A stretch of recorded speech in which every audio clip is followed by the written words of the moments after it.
E se eu te falasse que tem como a gente conseguir diminuir desperdício sem sacrificar a qualidade? Você acreditaria? Pois bem, nessa aula, a nossa proposta é exatamente essa. Como é que eu posso diminuir o máximo de desperdício sem perder qualidade? É óbvio que isso vai dar um reboliço danado, mas é possível sim, e eu acredito nisso. É possível 100% diminuir todos os custos sem perder a qualidade? É óbvio que não. Mas a gente vai conseguir entender uma balança que pode contribuir para isso e colocar todo mundo a favor desse mesmo lema. Como é que eu posso para ter o como é que eu posso desperdício não, mas como é que eu posso fazer para ter o custo ideal? É óbvio que efeito colateral acontece, problemas acontecem, é, é, é, as coisas mudam e a gente tem que se reinventar. Muitas vezes o empresário, muitas vezes o dono do negócio, o líder, o profissional como um todo, ele tem que, é como se fosse um avião que tem que trocar as asas enquanto está voando. A gente sabe que o mundo muda, né? Por exemplo, com a inteligência artificial, por exemplo, ou o advento da inteligência artificial, cara, várias profissões começaram a aumentar muito a produtividade, várias outras deixaram de existir, várias outras apareceram. Várias pessoas extremamente experientes estão perdendo mercado para jovens, porque a alavanca de crescimento intelectual e profissional tá absurda. Então, no dia de hoje, eu quero que a gente pense fora da caixa, tá bom? Então, passando aqui para o nosso programa de finanças para não financeiros. Lembrando que eu sempre falo, se você é da controladoria, economia, financeiro, contabilidade, eu uso termos simples para que todo mundo consiga entender, afinal de contas, no dia a dia é difícil entender, vamos dizer assim, o linguajar mais técnico, tá? Mas sem a poética a nosso favor, a gente está levando acurácia e uma visão mais estratégica quando o assunto é financeiro. Se você é dono do negócio, você tem que ficar aqui até o final.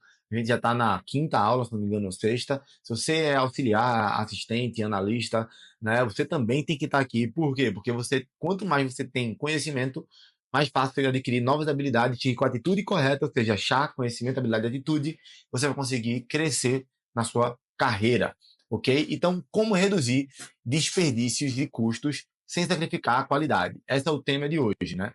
Opa, o que é desperdício em uma operação? Então, o desperdício é tudo aquilo que não gera valor para o cliente. Então, você olha assim, cara, mas eu não tenho cliente. Eu sou licitação, por exemplo.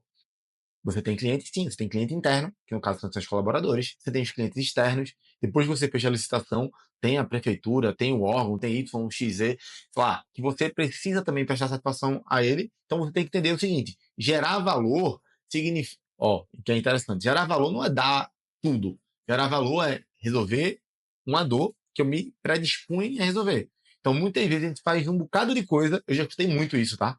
Muito. Ah, tá fazendo um bocado de coisa, mas não fez o que foi pago para fazer. E aí, não dá em nada. Ou seja, aquelas atividades são desperdício na maior parte das vezes. Tá?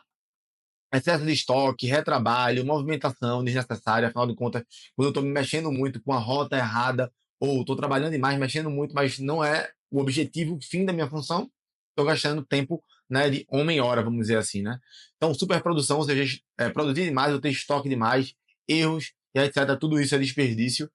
Impactos invisíveis no financeiro, né, que corroem as margens. O que seriam impactos invisíveis? Vou dar um exemplo. Você tem dois tipos de pneus, dois tipos de saco plástico, dois tipos de EPI. Você vai no mais barato em todos. Será que isso é o melhor no curto prazo? E no longo prazo? Ah, esse saco aqui rasga mais do que o outro. Então você vai gastar mais sacos para fazer a mesma operação. Tem que fazer uma conta para saber o que é que vale mais. Por isso que tem que mensurar as coisas. A cada quantos metros eu uso um saco, em cada cidade, por exemplo. Mesma coisa para EPI, mesma coisa para combustível, o que seja. Então, estou dando esses exemplos porque em qualquer lugar, existe, né, detratores da margem que são invisíveis. O net foca só no preço, muitas vezes, mas não foca na qualidade e no longo prazo é nada. Tá? É, Desperdício é diferente de custo necessário. Lembrando, custo, todo mundo quer custo, desde que ele traga retorno. Por exemplo, eu vou investir R$ 1 milhão em uma influenciadora. Ah, é muito caro. Depende. Se vier 500 mil, é muito caro. Se vier 1 milhão, é muito caro, porque tem um custo operacional da produção daquilo, ainda custo do produto e tal. Ah, mas se eu investir 1 milhão numa influenciadora e voltar 20 milhões. Ah, é muito barato. Eu pagaria 20 milhões se ela me mandar essa proporção. Então percebe que o caro e o barato, o custo tem a ver muito com o resultado. Então você tem que ter essa mentalidade, tá? E eliminar desperdício é preservar a qualidade. Eita!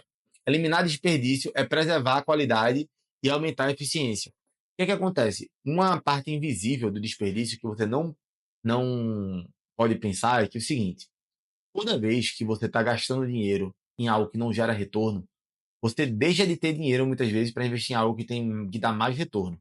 Eu falo isso para tudo. Por exemplo, toda vez que você contrata um pelo menos, você conhece pelo menos? Pelo menos eu tenho alguém naquela função ali para. Toda vez que você contrata um pelo menos, você está dizendo sim para a pessoa errada, você está dizendo não para a pessoa certa. Toda vez que você diz sim para a pessoa errada, você está dizendo não para a pessoa certa. Então, todo tipo de. Eu estou dando um exemplo com gente para você entender que, tipo, sempre, sempre, sempre. Qualquer coisa, vamos dizer assim, energia. Uma vez eu escutei, mas poxa, quantas vezes eu esqueço o ar-condicionado ligado? Vou dar um exemplo. Cara, não é questão de quantas vezes. É só dizer assim, cara, eu tô errado, eu vou lutar para que não erre mais. Porque não tem que dar desculpa quando se fala em desperdício. Um ar-condicionado ligado 24 horas, por exemplo, sei lá, no final de semana, realmente vai gastar o quê? Lá, R$ 60 por dia, dependendo de quantos BTUs são, né? Mas, sei lá, um de 12 mil BTU vai ser quanto? 60 reais no dia, R$ 60 no outro, R$ 120. Isso quebra alguém? Não. Mas imagina que você tem várias filiais, imagina que você tem vários contratos, imagina. E aí você começa a fazer conta, né? No mês eu esqueço 4, 5 vezes ar-condicionado ligado de um dia para o outro, que dá tanto, tanto, tanto. Você para ver em um ano, dá quantos mil reais? Você para ver em 10 anos, dá quanto? E quando você não reclama de um ar-condicionado ligado, você começa a não reclamar de uma. E é a mentalidade. A ideia aqui é a mentalidade. Né? Porque se fosse na sua casa, se fosse. E aí tem gente que fala, tem gente que é o empresário, você que é o empresário, tá vendo aqui? Não, pô, mas eu não faço. Cara, então muda essa mentalidade. Porque tudo aqui é o jogo do longo prazo. Tudo é o jogo do longo prazo. Eu faço uma brincadeira a maior parte das vezes falando o seguinte: pega esse dinheiro e bota sei lá, num tesouro da vida, né? Num tesouro, não precisa nem ser prefixado, bota um CDI, o que seja, e coloca isso ao longo do tempo, 20 anos, 30 anos, 40 anos, para somar várias dessas besteirinhas do dia a dia.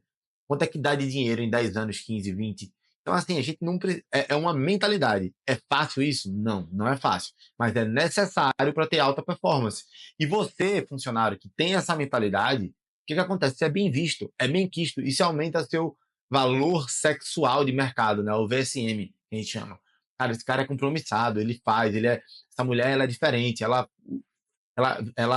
é, investe tempo aqui como se fosse dela. Muitas vezes você não é o melhor profissional, você não é a melhor profissional e você continua crescendo, sendo promovido, até investindo em conteúdo para você, em conhecimento para você, porque você tem todos os outros pré-requisitos de senso de dono, por exemplo. Tá? Então, tipos de desperdício mais comum dentro das organizações. Então, superprodução, ter estoque demais, ou produzir demais um produto ou ter demais estoque, né? É super comum, né? Esperar, ou seja, tempo parado entre processos. Cara, não ter automação. Eu não ganho nada para falar isso, tá? Mas hoje tem várias plataformas. A gente utiliza Monday. Mas quem usa Teams, por exemplo, você consegue criar workflows. Tem Trello, que é gratuito, tem ClickUp, que é gratuito, tem o Notion, que é gratuito. Quer dizer, mas o Notion não dá para usar tanto, não. Mas, assim, criar um jeito de ter fluidez nos processos. Criar regras para que tenha menos burocracia, porque perde muito tempo. Quanto maior fica a empresa, é que vai perdendo cada vez mais tempo parado, esperando a autoaprovação de alguém pegar e fazer.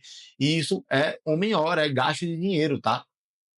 Transporte, ou seja, movimentação desnecessária de materiais. Por isso que o Lean Manufacturing, né, ele é tão poderoso. Né? Ou seja, o modelo Toyota de produção, né? O carro parece que vai sendo montado em conjunto ali, vai chegando tudo junto.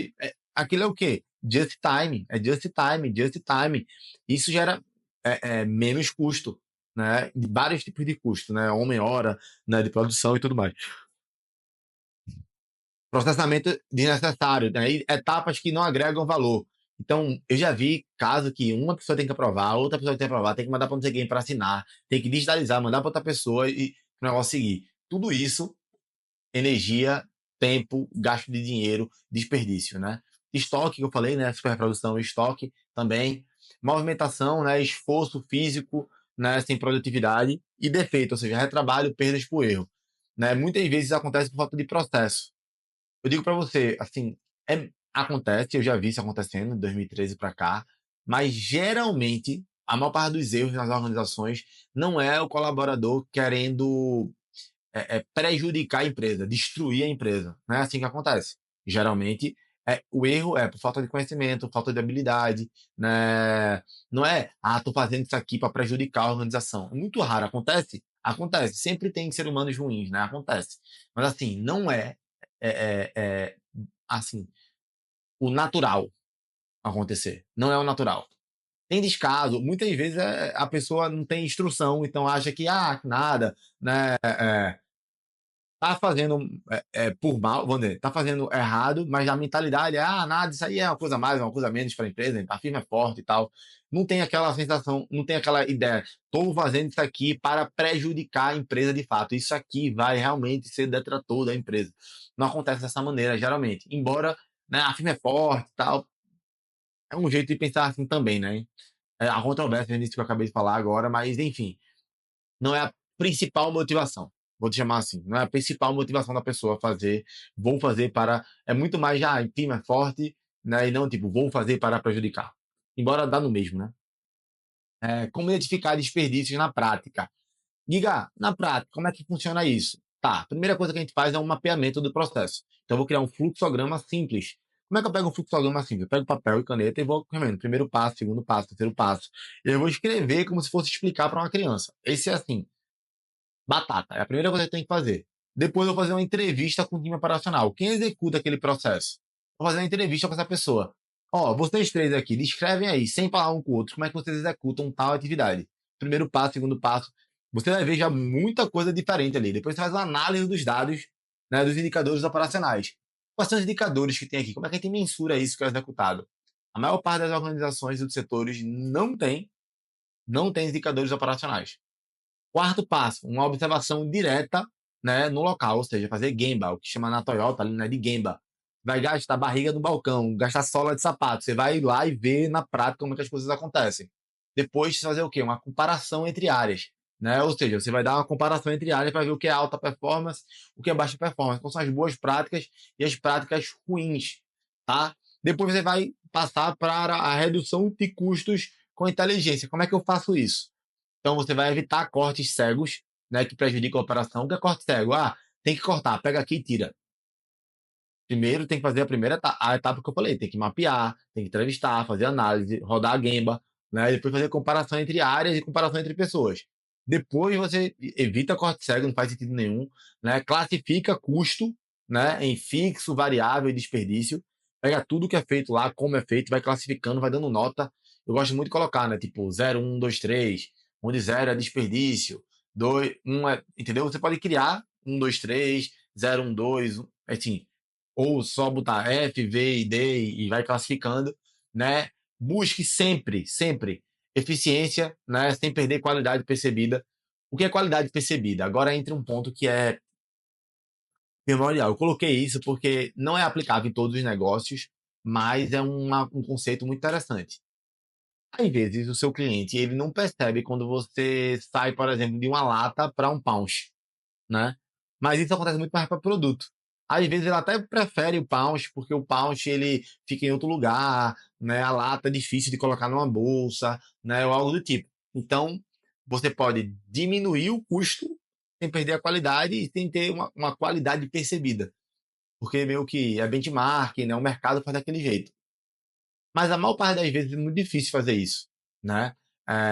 O que você pode fazer, por exemplo, como é que eu posso falar? Provar para a pessoa que você não está perdendo eficiência.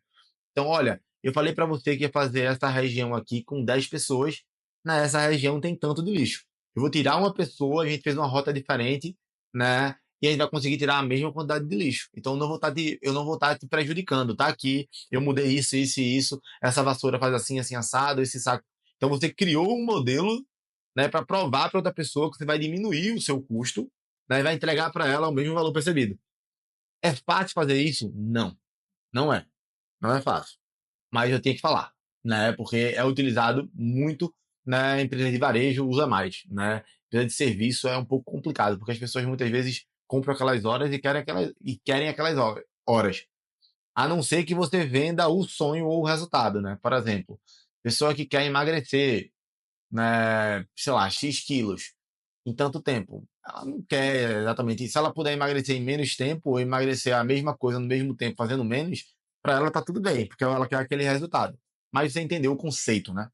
Renegocie contratos, né, insumos com dados. Sempre, gente, você precisa ter histórico de compra, né, de meses, de sazonalidade, de ano, mês a mês, comparado ano com ano, mês com mês. Sempre, né, saber qual é a inflação média do mercado, inflação média daquela matéria-prima. Você precisa negociar. Você pede preço, a pessoa não dá preço, você pede prazo, não dá prazo, pede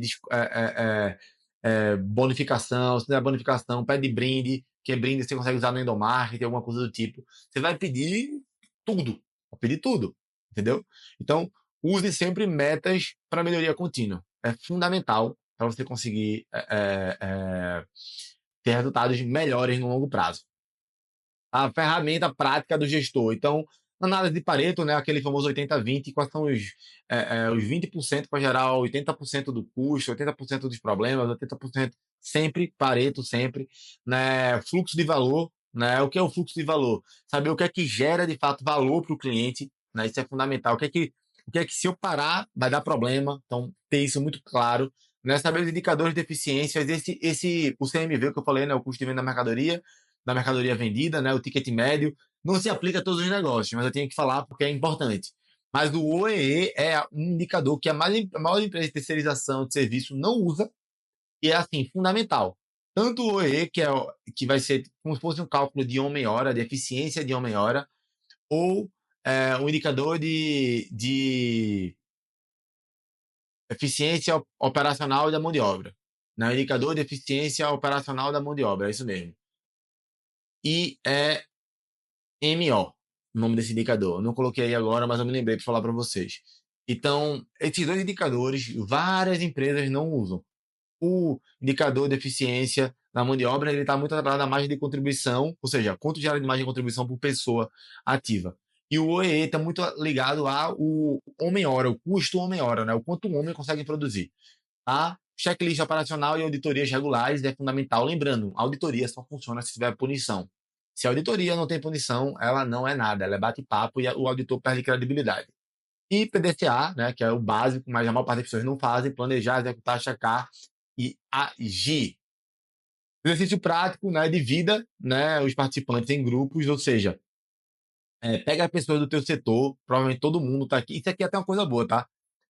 Geralmente, quem começa a assistir esse programa tem que convidar as pessoas do setor para fazer. Porque o que é que você vai fazer aqui? Você vai pegar as pessoas e vai fazer o seguinte: ó, vamos montar aqui grupos e aí cada grupo vai mapear um processo do dia a dia. Então, a gente vai lá escrever como é que a gente faz o processo. Lembra, eu não estou dando uma aula aqui sobre processo e tal, eu posso até fazer isso se você quiser. Mas uma forma simples é, como é que eu posso escrever um passo a passo para executar isso aqui se eu fosse ensinar para uma criança de 11 a 14 anos? Então você precisa fazer isso, pode fazer com fluxograma, primeiro passo, faz isso, depois faz isso, quantidade de entregáveis de cada passo, o que é que tem que ter de input, de output, bem simples, uma folha de A4 você consegue fazer. Então, cada um faz isso, identifica pelo menos 3 tipos de desperdício que acontecem no setor. Depois, você vai sugerir melhorias com foco em redução de custo, sem perder qualidade. Então, o que é que a gente pode fazer para melhorar, né, o resultado, diminuir custo, e depois apresenta em 5 minutos para os demais. É uma atividade massa. Por que eu botei em grupo? Porque tem discussão. Porque muitas vezes a sua ideia, a gente se apaixona pela ideia. Então, meu Deus do céu, eu sou emocionado nesse quesito. Às vezes eu me apaixono muito pela ideia e é uma merda. Porque depois, quando a pessoa me pergunta uma coisa, caramba, esse aqui foi, não precisava, né? Podia ser diferente. Só que na hora parecia incrível, genial, né? Então, por isso que é tão importante fazer em grupo, tá bom? Então, lembra sempre, toda decisão que você toma, gasta ou economiza dinheiro, toda ação, ela gera ou mata resultado. Então, você sabe a consequência do que está fazendo hoje? Você sabe? Preste atenção nisso e até a nossa próxima aula. Valeu!